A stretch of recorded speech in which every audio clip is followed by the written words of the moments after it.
Assalamualaikum warahmatullahi wabarakatuh. Perkenalkan, nama saya Mari Fadila. NIM saya 8030190004 dari kelas 01 PK 5 Keamanan Komputer Jaringan. Di sini saya akan menjelaskan secara singkat beberapa serangan-serangan cyber dalam 5 tahun terakhir yang saya rangkum dari berbagai sumber yang saya dapat.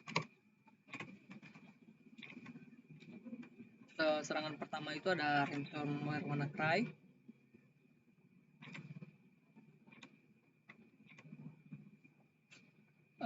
Ransomware WannaCry ini sendiri merupakan serangan yang berbentuk enkripsi data.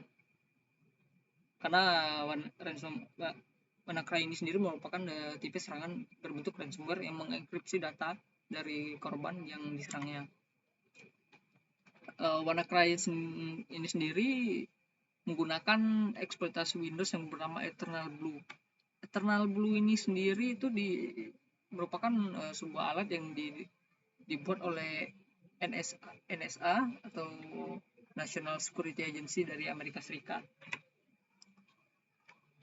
Dan WannaCry ini sendiri menyebar sejumlah rumah sakit yang tergabung dalam sebuah jaringan yang bernama National Health Service. Jadi pelaku penyerangan ransomware WannaCry ini tidak hanya menyerang device individu seorang, tapi juga menyerang sebuah jaringan yang dapat dikatakan cukup besar.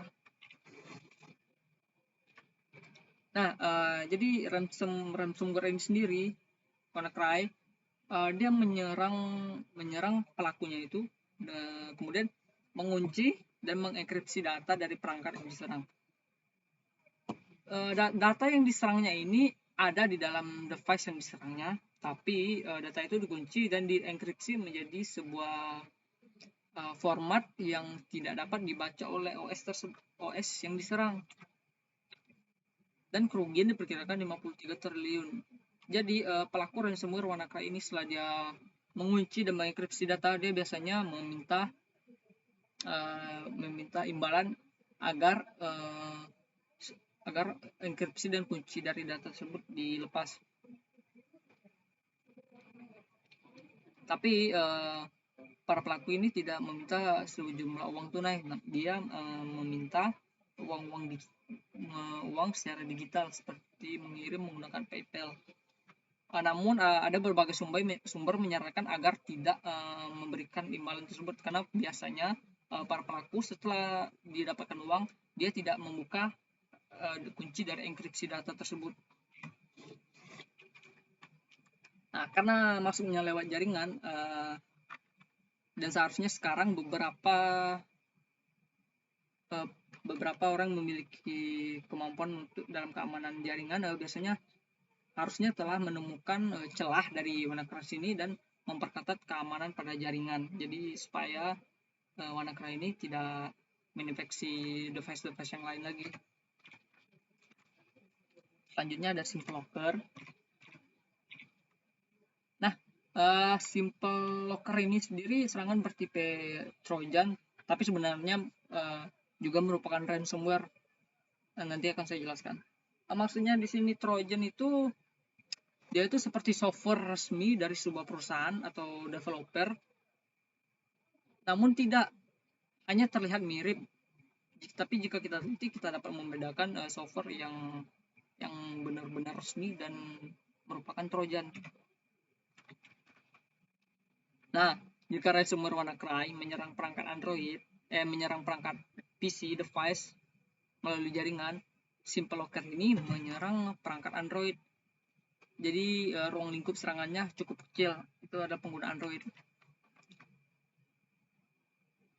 Nah, seperti saya yang bilang tadi, SimpleLocker ini memindai seluruh data dari SD card pertamanya, kemudian setelah dipindai mengenkripsi file dokumen, mengubahnya menjadi format yang tidak dapat dibaca Android. Filenya ada, datanya ada, tapi tidak bisa diakses. Menggunakan metode Advanced Encryption Standard. AES ini merupakan standar enkripsi yang biasanya digunakan berbagai negara seperti Amerika Serikat. Pelaku meminta sejumlah uang jika ingin data dikembalikan, sama seperti ransomware WannaCry tadi. Nah, namun serangan ini masih berupa proof of concept, hanya beberapa kejadian saja yang terjadi dan tidak sebesar dan semasif ransomware WannaCry. Jadi serangan ini tidak terdengar lagi sekarang serangannya. Jadi serangan ini dapat kita abaikan. Selanjutnya ada SamSam. SamSam sama seperti ransomware seperti WannaCry dan SimpleLocker, beberapa serangan bertipe ransomware atau mengenkripsi data pelaku. Sama seperti WannaCry, menyusup melalui jaringan. Jadi para pengguna laptop atau Android harap berhati-hati terhadap apa yang kalian akses di internet, karena kita tidak tahu kapan sebuah virus atau serangan cyber seperti WannaCry dan SamSam dapat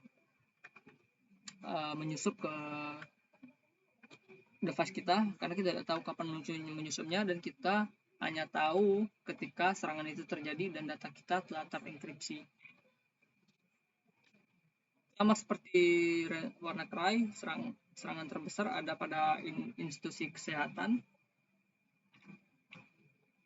Nah, bedanya SamSam dan WannaCry, SamSam sepertinya mempunyai dua jalur untuk menyerang korbannya. Yang pertama melalui jaringan internet, kemudian melalui sebuah email spam. Email spam sendiri itu ketika sebuah email random atau email yang kita tidak ketahui mengirim kita sebuah email, link ataupun data yang kalau kita klik dapat mengakibatkan SamSam itu menginfeksi device kita. Jadi disarankan untuk ketika kita mendapatkan email dari orang yang tidak dikenal ataupun tidak penting, sebuah spam, ada lebih baiknya untuk tidak diakses atau dihapus saja jika tidak penting.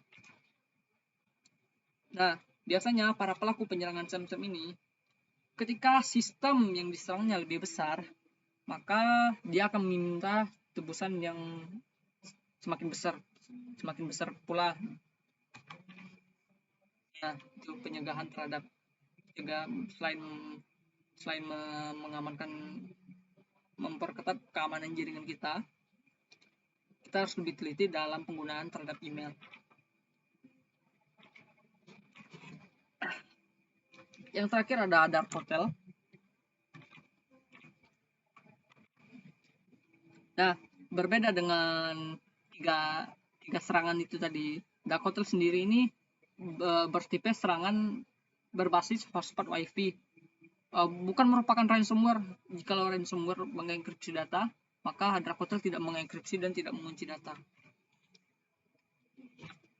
Ruang lingkup serangan Dark Hotel itu berada di hotel-hotel kelas atas, yang dimana biasanya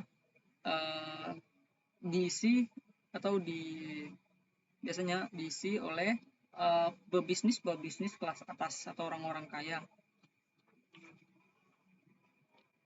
Menyerang berbagai sistem operasi. Jadi karena dia ini berbasis hotspot WiFi, ketika seseorang mengakses WiFi, maka disitulah Dark Hotel ini akan menginfeksi si korban. Jadi tidak hanya Windows, namun iOS, Macintosh, Linux, Android juga dapat terinfeksi oleh serangan ini. Nah, pelaku biasanya akan menginap di sebuah hotel kelas atas tersebut, kemudian membuat hotspot yang terlihat resmi dari pihak hotel, terlihat identik dan mirip dari hotspot yang pihak hotel miliki. Jadi agak sedikit sulit untuk membedakannya, karena biasanya di hotel itu ada lebih dari satu hotspot WiFi milik pihak hotel. Cara penyerangan berupa data pribadi. Nah, penyerang hotel ini tidak mengenkripsi data para korban dan tidak menguncinya, tapi dia mengambil atau melihat data pribadi dari korban di serangannya. Data pribadi itu dapat berupa email akun Facebook, email, ataupun hal-hal yang memiliki otorisasi email dan password.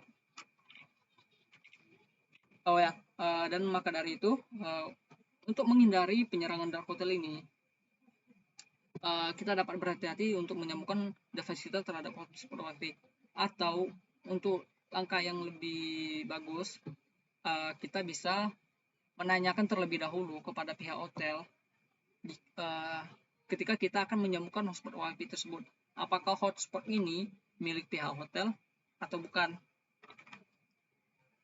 Baiklah, sekian dari saya. Lebih dan kurang saya mohon maaf. Saya akhiri. Assalamualaikum warahmatullahi wabarakatuh.